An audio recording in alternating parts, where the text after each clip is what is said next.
இன்று அவருடைய சத்தம். எழுதியவர் சகோதரர் சகரியா புனன் அவர்கள்.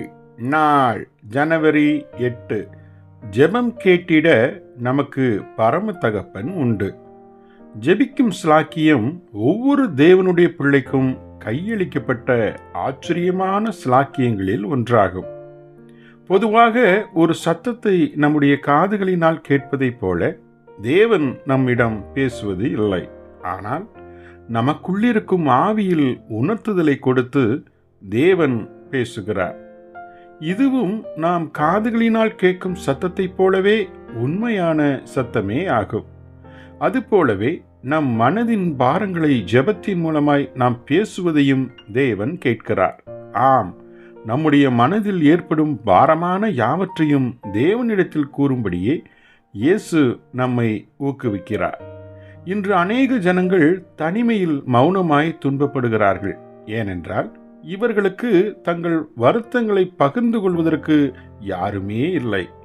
ஆனால் தேவனுடைய பிள்ளைகளுக்கோ பரலோகத்தில் ஒரு தகப்பன் இருக்கிறபடியால் அவரிடத்தில் நமக்குரிய யாவற்றையும் பகிர்ந்து கொள்ள முடியும்.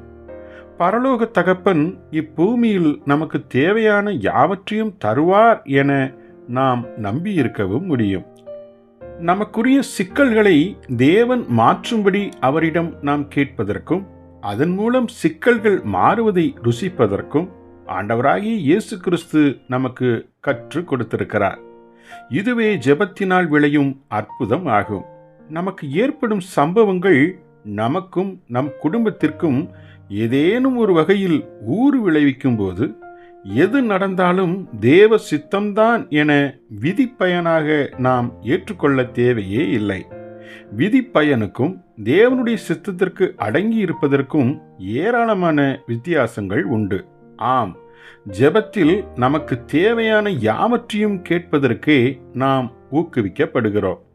வேதாகமத்தில் உள்ள வாக்குத்தத்தமும் தேவன் உங்கள் குறைவையெல்லாம், அதாவது தேவையெல்லாம் நிறைவாக்குவார் என்றே இருக்கிறது. பிலிப்பியர் 2 அதிகாரம் 19வது வசனம். இருப்பினும் ஞானமுள்ள எந்த ஒரு தகப்பனைப் போலவே நாம் விரும்புவதையெல்லாம் அவர் தரமாட்டார்.